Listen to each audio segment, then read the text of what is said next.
Every day, operators across the country climb aboard modern dozers and enjoy the power and convenience of today's technology, often unaware of the groundbreaking innovations that once promised to revolutionize their work.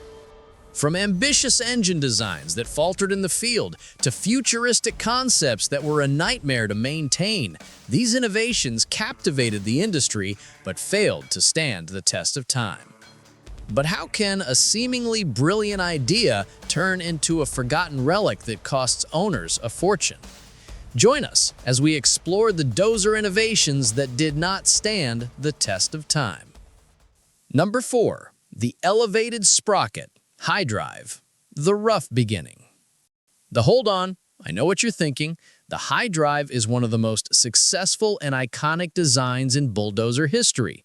But when Caterpillar first shocked the world with it on the D10 back in 1977, it was a radical gamble that many old-timers were convinced would be a colossal failure. The promise was revolutionary. By lifting the final drives up out of the dirt and muck, Cat aimed to isolate them from shock loads, create a more modular design for easier servicing, and give the operator a smoother ride. On paper, it was a brilliant solution to decades of undercarriage problems. But the reality of that early design was a tough pill to swallow. The first issue was sticker shock. The high drive undercarriage was vastly more complex and expensive than a traditional oval track. When it came time for a rebuild, owners were looking at a build that was dramatically higher than anything they had ever seen before. The core problem, however, was wear. While the design protected the final drives, it put different stresses on the rest of the undercarriage. The bogies and idlers on those early machines were prone to accelerated wear, especially in tough, rocky conditions. Mechanics of the era weren't familiar with the new system, and proper maintenance was critical. If you didn't maintain perfect track tension, you could burn through a set of rollers in no time. Many in the industry wrote it off as an expensive gimmick. They said it was a solution in search of a problem, a complex design that would never justify its cost. For a while, it looked like they might be right. The competition, like Komatsu, stuck with the traditional oval track design and used the high drive's high maintenance cost as a key selling point against Caterpillar. But here's where the story turns. Caterpillar didn't give up. They listened, they refined, and they improved the design over decades. They strengthened the components, simplified the maintenance, and proved its long-term value. The high drive is a unique entry on our list because it's an innovation that flirted with failure but ultimately became a legendary success, but not before costing early adopters a whole lot of time and money. Number 3. The two-stroke diesel engine. If you've been around heavy equipment for a while, you know the sound, that high-pitched scream of a Detroit diesel two-stroke engine. For a time, these engines were everywhere, and they were put in everything from buses and trucks to generators, and yes, bulldozers. The promise was incredible horsepower from a lightweight and compact package. Compared to the big, heavy four-stroke engines of the day, the Screamin' Jimmy was a powerhouse. It revved high, responded quickly, and made a sound that let everyone on the job site know you were getting work done. Brands like Terex and Alice Chalmers built entire lines of powerful dozers around this engine. But here's the fatal flaw. A two-stroke diesel engine has virtually no low-end torque. It makes all its power at high RPMs. And if there's one thing a bulldozer needs, it's lugging power. The ability to drop the blade into a heavy pile of dirt, throttle down, and just push. With the two-stroke, the moment the RPMs dropped, the power fell off a cliff. Operators had to keep the engine screaming at full throttle just to keep moving, which meant they were burning through fuel at an incredible rate. They were also notorious for leaking oil from every possible gasket, earning them the nickname Leakin' Lena. An old job site saying went, "If a Detroit ain't leaking oil, it's because it's empty." The result was a machine that was powerful on paper, but frustrating in the dirt. You'd hit a tough spot, and instead of lugging down and pushing through, the engine would just stall out. The constant high RPM operation was deafening for the operator and anyone working nearby. While the engine was a marvel of engineering and a legend in the trucking world, it was simply the wrong tool for the job when it came to the brute force, low-speed work of a bulldozer. As one old-timer put it, it's a great engine if you're pulling a freight train, but not if you're trying to push a mountain. Number 2.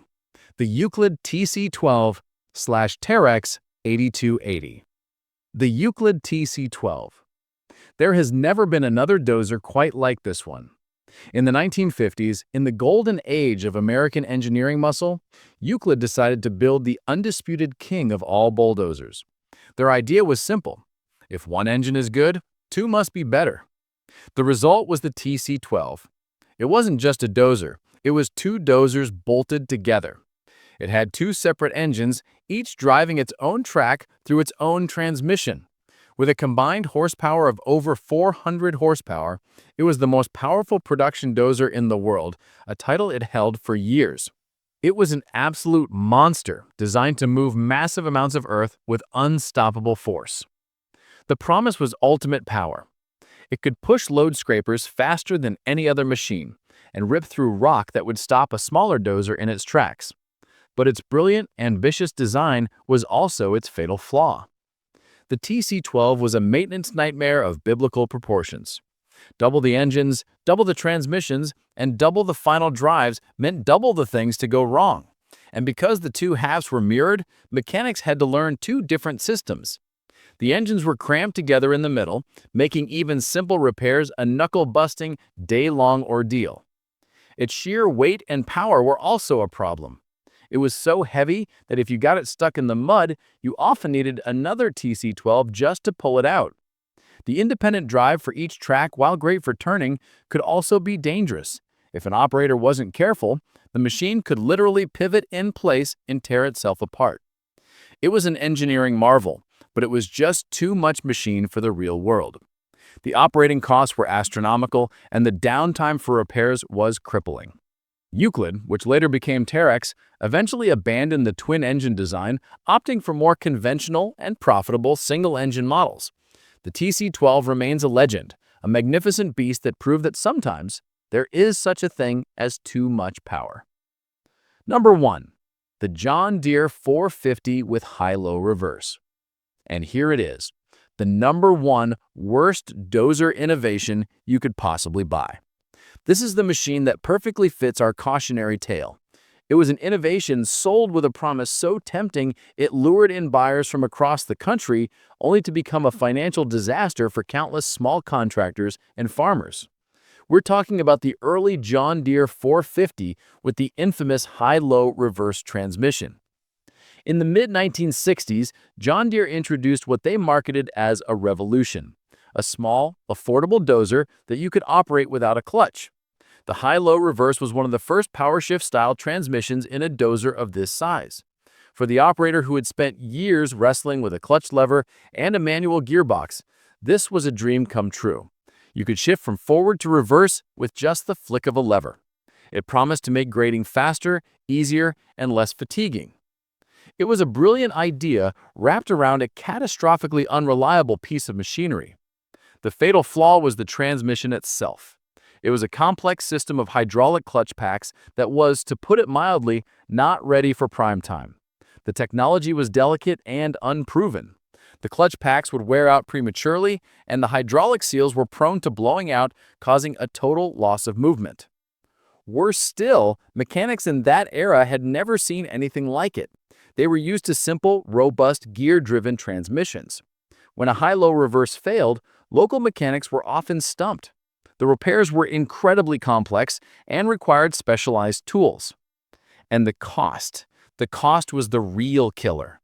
A full rebuild of one of these transmissions could easily cost more than the used value of the entire dozer.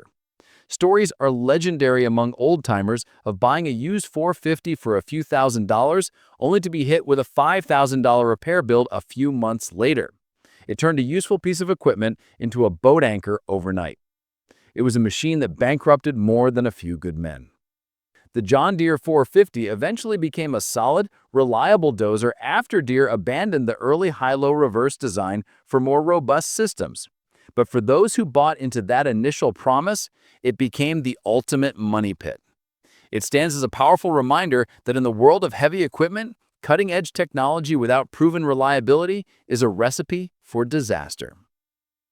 From radical ideas that were ahead of their time to flawed designs that should never have left the drawing board, these 4 dozer innovations represent some of the most expensive lessons in heavy equipment history. The common thread here is that a big promise on paper means nothing without the engineering to back it up in the real world. What do you think? Did we miss any? Let us know in the comments. And if you enjoyed this video, like, share, and subscribe for more content. Thanks for watching.